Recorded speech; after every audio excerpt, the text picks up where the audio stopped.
Hey beekeepers, welcome back to the Hive Doctor, your beekeeping mentor. So today we're in a little bit of a different scenery. I'm at one of my clients' locations for my Feather Bees Beehive management service.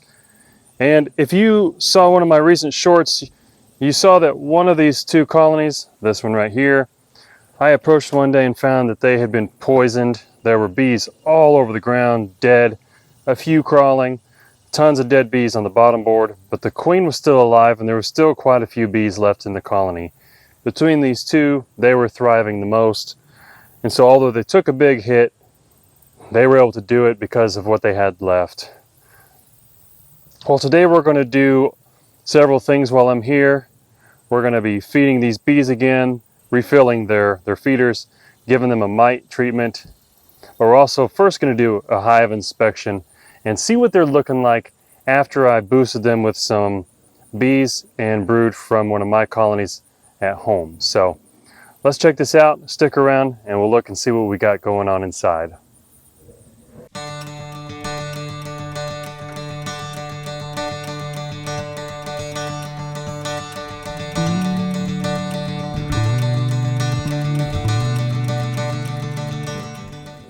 Hey beekeepers, so when I left this colony last, or this apiary last time, I fed these bees some serious stuff. I've got these top feeders in the lids here, and I put 2 feeders in the entrances for each colony, but I also put some HiveAlive in that feed so that they could get something more than just sugar syrup. But the primary goal today is to check out this one colony and see how they've recovered from that spray, from the poison. And at first, for about a week, I didn't know what had hit them. But then I found out that the county or the state, still not sure which, they sprayed kudzu while it was in full bloom. And I'm banking on the hope that they didn't know any better, but honeybees love kudzu and they're going to work it hard when they do it. Fortunately, this other colony was not on kudzu at the time. There were other things blooming. We still had the tail end of sourwood going, but this hive right here was all over it, and so they got the brunt of that spray and the effects. So let's go ahead and look and see how our queen's doing, how many frames of brood we got, and how much feed they put away from the jars that I gave them last time. So far, they're really calm, despite it being an overcast day, which bees can tend to be a little antsy, maybe in your face a little bit on days like that. The weather has a big role to play when it comes to the demeanor of a beehive, but I can tell that they're still queen right just by the way that they're acting. All right, so outside frame, they were able to get drawn on one side mostly, but not all the way during our last flow. They're not going to finish drawing this out this year likely, but they have enough comb in this box that they'll winter just fine in a single deep hive body. And I actually just put out a video about winter configurations. You should check that out. I'll link it up here in the corner of the screen, and it talks about the 4 different configurations going into winter based on your location and climate, but it mostly talks about which configuration you want to use.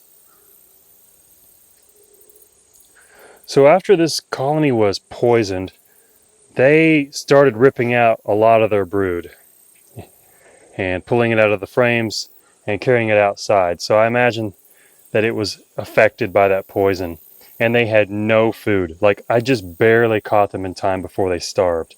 They were lethargic, and now, oh my gosh, what a difference. Now this frame has some weight to it. It's got open feed in the corners here, some capped along the top, and everywhere else is laid full of brood. Let's see if we can get a better look at this in the sun. So you see that glisten of larvae. Over here we've got eggs and young larvae floating in royal jelly. This is a far cry better than what it was. And this side is laid quite well with a lot of young stuff. All 3 stages of brood are present, I feel really confident that they're getting their feet under them. And not just that, but that we caught them just in time. One thing I didn't do too well with my own colonies this year was poke my head in there and managed, do some inspections during our summer flow. I usually like to leave my bees alone during a flow, kind of resting assured that I took care of them before the flow, and then I'll get to them afterwards. But our sourwood flow is a good month and a half, and I really should have done at least 2 good hive inspections during that time, because I didn't, 5 of my colonies had queen issues that they never resolved on their own, and so they went drony, and now it's too late to really do anything about it. But lesson learned. It's hard to motivate yourself to get up early enough sometimes to go do a hive inspection before the heat of the day sets in. So that frame was a good frame of capped brood. This frame here is the one I gave them from my own colonies, or from one colony. So most of that has emerged, and the queen has laid it with eggs. So she is laying, she's laying well, she's very active, building the population back up. And all of my bees in here that emerged from now on for the rest of the year are going to be my winter bees.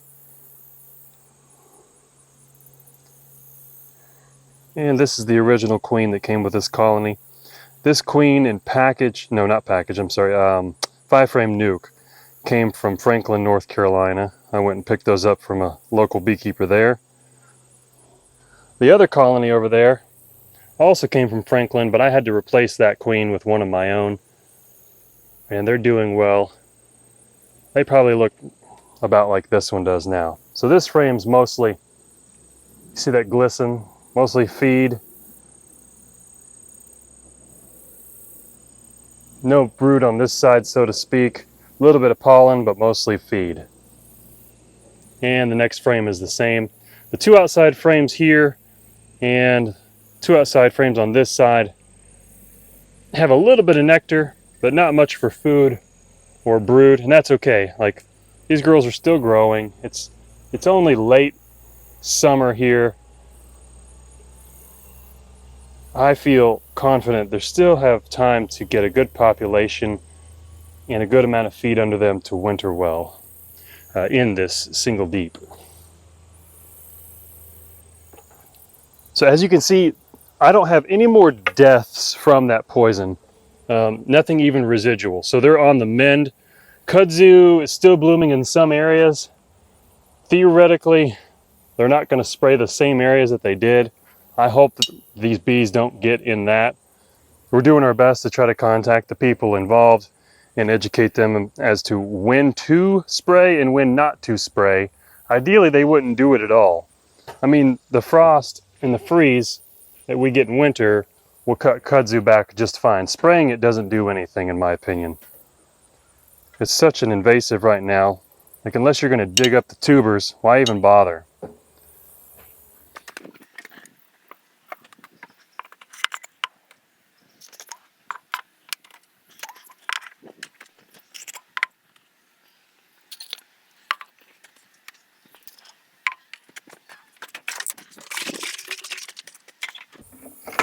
What I really like about this particular location is that because it's on a llama farm, it's already got an electric fence in place against bear. And it's got a water source over by where I park, where I pull in, so I can rinse my hands, get some water for my little pup if he's along with me. He's not today. I can smell the HiveAlive in this. It smells good. They tell you not to drink it though, so don't do that. Now, since we're treating for mites as well today, and I need to plug the entrances with a rag to do that, I won't put these feeder jars back in place quite yet.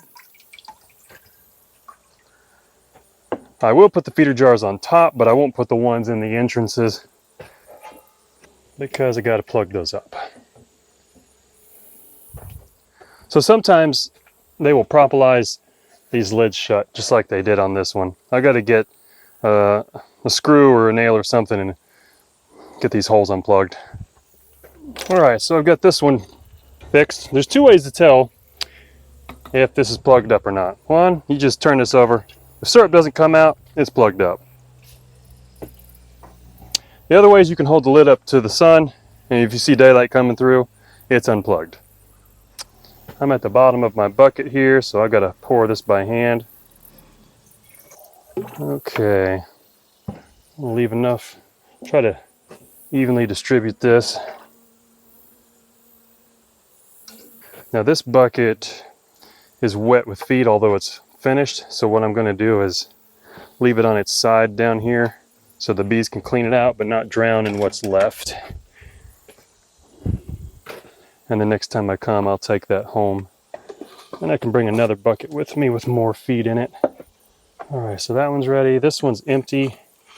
So I'm just going to leave it here and ready for next time. Well, my phone overheated a little bit, I guess, sitting out here in the sun. So it's cooled off, back to recording, catching you up. I pretty much have the feed bottles ready to put on. I'm going to go ahead and treat for mites. I'm going to put their bottles on after I'm done. Good report today from both colonies, but especially the one that was exposed to some spray. So thank you guys for joining me today. I hope that you never have to experience sprays or poisons in your area with your bees, because it gets beekeepers right here. So I'll see you guys in the next video. Hive Doctor out.